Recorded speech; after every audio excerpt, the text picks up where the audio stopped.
ఒక ఫేస్గా వచ్చేటువంటి ఇది హైదరాబాద్ సిటీ గ్లోబల్ సిటీగా గుర్తింపు పొందుతున్నటువంటి ఈ సందర్భంలో ఇప్పుడే మేము చూసాం అధ్యక్ష మంత్రి గారు ఇచ్చినటువంటి సమాధానాన్ని ప్రశ్న ఇందులో ఉన్న సార్ ఒక్క నిమిషం సార్ కేటీఆర్ గారు 1 మినిట్ సుధీర్ రెడ్డి గారు 1 మినిట్ ఇందులో ఉన్న ప్రశ్నకు పరిమితమై మాట్లాడితే ఇస్తా కానీ ప్రసంగాలు చేస్తే మాత్రం 9 నిమిషాల్లో కంప్లీట్ కాదు ఇస్తా మాట్లాడి దానం నాగేందర్ గారు మాట్లాడి ఇస్తా దానం నాగేందర్ గారు మాట్లాడడానికి ఇస్తా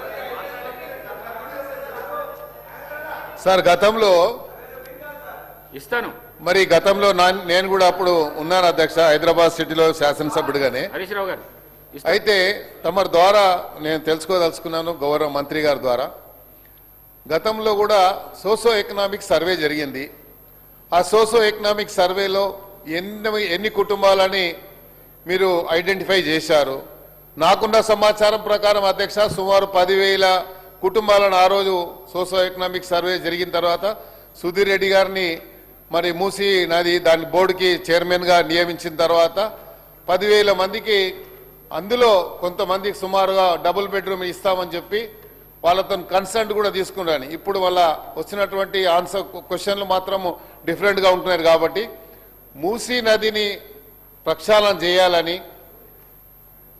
గౌరవ కేటీఆర్ గారు మంత్రిగా దాన్ని ఒక రూపకల్పన చేసిన తర్వాత మరి హైదరాబాద్ని సర్వతోముఖ అభివృద్ధి జరగాలన్నటువంటి ఆలోచనతో వారు ఒక యాక్షన్ ప్లాన్ తయారు చేశారు అధ్యక్ష మరి ఇప్పుడు ఈ మూసీ నదిని ఆపాలని లేకపోతే మూసీ పరివాహకలు ఉన్నటువంటి వారిని మరి ప్రొవోక్ చేసేటువంటి కార్యక్రమం ఎందుకు జరుగుతుందని మాకు అర్థమవుతలేదు హైదరాబాద్లో పుట్టిన వాడిగా మా బాధ్యతగా ఉంది అధ్యక్ష హైదరాబాద్లో అన్ని ప్రాంతాలు అభివృద్ధి చెందాలని మూసీ అంటే మీరు ఒక మురికి కాలువగానే దాన్ని పదే మూసీ అంటే మూసీ నది అంటే అది మురికి కాలువ కింద మీరు పదే దాన్ని ఒక ఎస్టాబ్లిష్ చేయడానికి ప్రయత్నం చేస్తున్నాం అధ్యక్ష అది ఒక జీవనది అధ్యక్ష ఆ జీవనదిని మన మూసీ అంటే అది మురికి కాలువగా నాకు బాగా గుర్తుంది అధ్యక్ష సుమారు 70లో అనుకుంటాను మేము చిన్నగా ఉన్నాము ఈ మూసీ నది వల్ల అంటే అప్పుడు ఉన్నటువంటి జీవనది అనేది ఎంత ప్రవహించేదని చెప్పడానికే ప్రయత్నం చేస్తున్నా అధ్యక్ష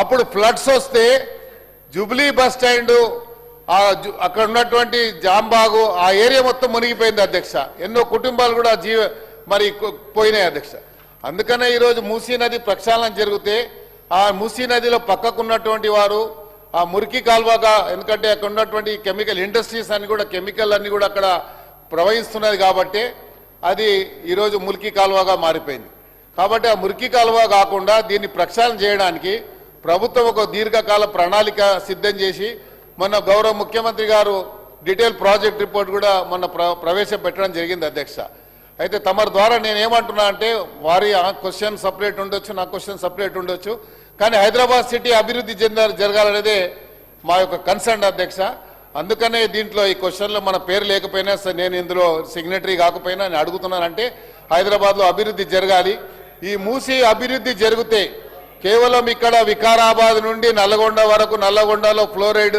ఎఫెక్ట్ వల్ల కుటుంబాల్లో నాశనం అవుతుంది అక్కడ ఉన్నటువంటి ఇరిగేషన్ నాశనం అవుతుంది కాబట్టి మూసీ అభివృద్ధి జరగాలంటున్నాం అయితే మూసీకి సంబంధించినటువంటి ఏదన్నా మీరు అంటే ఒక కన్స్ట్రక్టివ్ ఆలోచనతో అందరు ముందుకు రావాలని ఇర్రెస్పెక్టివ్ ఆఫ్ అందరు కూడా పొలిటికల్ పార్టీస్ వాళ్ళు ఒక కన్స్ట్రక్టివ్ సజెషన్ ఇచ్చి ప్రభుత్వానికి సరైనటువంటి డైరెక్షన్ ఇవ్వాలని చెప్పి గౌరవ మంత్రి గారు డీటెయిల్ ప్రాజెక్ట్ రిపోర్ట్లో ఉన్నటువంటి ఎస్టిమేషన్ కాస్ట్ ఎంత అయింది అక్కడ ఎన్ని కుటుంబాలు ఐడెంటిఫై చేశారో గతంలో కూడా సుధీర్ రెడ్డి గారు చైర్మన్గా ఉన్నప్పుడు ఒక ట్రాక్ ఒకటి చేశారు అధ్యక్ష ఆ ట్రాక్కి సంబంధించి సుమారు 30-40 కోట్ల రూపాయలు ఖర్చు పెట్టారు నేను మొన్న ఇది క్వశ్చన్ వచ్చిన తర్వాత పోయి చూశాను అధ్యక్ష నిన్న పోయి చూస్తే ఆ ట్రాక్ మొత్తం కొట్టుకుపోయింది అధ్యక్ష అది 30 కోట్లు ఖర్చు పెడితే ఇప్పుడు ట్రాకే లేదు అక్కడ మరి ఎక్కడ పోయింది అధ్యక్ష ట్రాక్ అది మరి ఎందుకు దానికి ఒక ప్లానింగ్ లేకుండా మీరు ట్రాక్ వేస్తే ఆ ట్రాక్ ఎక్కడ పోయింది వాకింగ్ ట్రాక్ అని పెట్టారు మరి అంటే ప్రభుత్వ డబ్బు మిస్యూజ్ అయినట్టే కదా అధ్యక్ష అంటే మీరు సరిగ్గా ప్లానింగ్ లేదు అని చెప్పడానికే నేను ప్రయత్నం చేస్తున్నా అధ్యక్ష ఆ ట్రాక్ ఉంటే ఎక్కడో చెప్పండి 340 కుటుంబాలు ఐడెంటిఫై చేశారు వాళ్ళు రీహాబిలిటేట్ చేశారు మళ్ళీ మిగతా వాళ్ళని ఎందుకు చేయలేదు అప్పుడు ఇవన్నీ కూడా మంత్రి గారు చెప్పాలని తమ ద్వారా మంత్రి గారు కోరుతున్నారు. సార్ సుధీర్ రెడ్డి గారు గతంలో ఈ మూసీ సార్, ఒక నది 2 నిమిషాలు ఖతం చేస్తా సార్. ఉన్నాడని చెప్పి మంచి సూచన సలహాలు ఇస్తాడని చెప్పేసి మరొకసారి అవకాశం ఇచ్చినా ఇస్తాడు. సార్ 2 నిమిషాలు సార్, ఎక్కువ తీసుకోండి సార్. సార్ నేను 3 స్థాయిలు చెప్పిన సార్. మొదటి స్థాయిలో మూసీ నదిలోకి ప్రవహిస్తున్న డ్రైనేజ్ వాటర్ని అంతా కూడా ట్రీట్మెంట్ చేసి శుభ్రమైన వాటర్ని మూసీ నదిలోకి వదలాలి సార్. రెండవ స్థాయిలో మూసీలో పేరుకుపోయిన ఒండ్రు మట్టి ఒక 50-60 సంవత్సరాల నుంచి ఇండస్ట్రియల్ సెడిమెంట్స్ అంతా కూడా కాలుష్య కారకాలు అంతా కూడా పేరుకపోయినాయి. వాటిని అన్నింటినీ కూడా తీసి మరి పొల్యూషన్ కంట్రోల్ బోర్డు నామ్స్ ప్రకారం సైడ్కి వేసేసి 2 సైడ్ల రోడ్డు డెవలప్ చేసి నీరు నిరంతరం ప్రవహించే విధంగా చేయాలన్నది స్థాయిలు సార్. మరి గౌరవ సభ్యుడు ఈరోజు 30 కోట్లు అని చెప్తున్నాడు సార్. 30 కోట్లు కాదు సార్, 6 కోట్ల రూపాయలు ఖర్చు పెట్టినాము. అది మీ ద్వారా వారి దృష్టికి తీసుకొస్తున్నాం. మూడోది సార్, కొండపోచమ్మ సాగర్ నుంచి కాళేశ్వరం నది జలాల్ని మూసీ నదికి తీసుకొచ్చి ఈ మూసీ హిమాయత్ సాగర్, ఉస్మాన్ సాగర్ తీసుకొచ్చి దాదాపు 15 చెక్ డ్యాములు కట్టి నిరంతరం ఆ చెక్ డ్యాములలో నీళ్లు నిల్వ ఉండే విధంగా, తద్వారా హైదరాబాద్ పరిసర ప్రాంతాల్లో భూగర్భ జల మట్టాలు పడిపోకుండా తగు చర్యలు తీసుకున్నాము. అలాగే హైదరాబాద్ యొక్క ట్రాఫిక్ని డీకంజెషన్ చేద్దామన్న ఉద్దేశంతో ఇరువైపులా ఈస్ట్ వెస్ట్ కారిడార్ని తయారు చేసి మరి నాగోల్ నుంచి గండిపేట వరకు రోడ్ లింకేజ్ కూడా ప్లానింగ్ చేసినాం సార్. మధ్యలో 15 బ్రిడ్జ్లు మనం డిజైన్ చేసినాం సార్. ఈ 15 బ్రిడ్జ్లు కూడా సార్ శాంక్షన్ చేసినాము. దాదాపు 500 కోట్ల రూపాయలు దానికి కేటాయించినాము. మొదటి బ్రిడ్జు మీరు పీర్జాదిగూడ నుంచి నాగోల్ వరకు కూడా మీకు పత్తులగూడ వరకు కూడా శంకుస్థాపన చేశాం. అది ప్రోగ్రెస్లో ఉంది సార్. ఇప్పుడు పని జరుగుతూ ఉంది. కాకపోతే ఈ ప్రభుత్వం వచ్చినాక మేము చేసిన పనులకన్నిటి కూడా లాస్ట్ ప్రయారిటీ ఇచ్చి దాన్ని నత్తనడక నడిపిస్తుంది సార్. అసలు పూర్తి కావద్దన్న ఉద్దేశంతో నత్తనడక నడిపిస్తుంది సార్. మూసీ నది అభివృద్ధి చేయాలంటే ఈ 3 స్టెప్స్ తీసుకోవాలి సార్. ఏదో విధంగా ఇండ్లకు రెడ్ మార్కులు చేసి మేము మార్కింగ్ చేసేసి నేను పేగులు మెడలేసుకుంటా, లాగులలో తొండలు వదిలిపెడతా, మేము వంగబెట్టి గుద్దుతా, పండబెట్టి తొక్కుతా.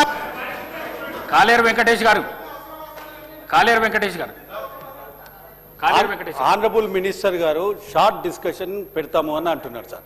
ఆ రోజు మూసీకి సంబంధించిన ఎమ్మెల్యేస్, సిటీ ఎమ్మెల్యేస్ అందరం మాట్లాడతాం సార్. అది చాలా సీరియస్ డిస్కషన్. శ్రీధర్ బాబన్న మీరు ఒకవేళ షార్ట్ డిస్కషన్ పెడతా అని ప్రామిస్ చేస్తే మేము నెక్స్ట్ టైం అప్పుడే participate. It is detail discussion is required. Bandaru Lakshma Reddy గారు ఇక్కడ ఉన్నది మినిస్టర్ గారు.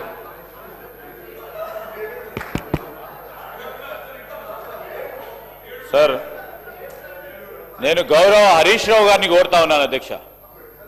హరీష్ రావు గారు బీఎస్సీలో వచ్చి ఒక మాట చెప్తారు అధ్యక్ష. చెప్పినప్పుడు వారు గౌరవ సభ్యులకు కూడా తెలియజేయాల్సిన అవసరం ఉంటుంది. మేము మా గౌరవ సభ్యులకు, మా గౌరవ సహచార మంత్రివర్గుల సోదరులందరికీ కూడా తెలియజేశాం మీరు తీసుకున్న నిర్ణయానికి.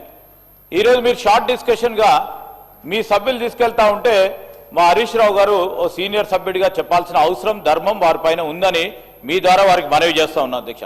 ఎందుకంటే అందరు సభ్యులకు సంబంధించిన అంశాలు రావాలనే ఆలోచనతో వారు చెప్పిండ్రు, మేము విన్నాము, మీరు డైరెక్షన్ ఇచ్చిండ్రు.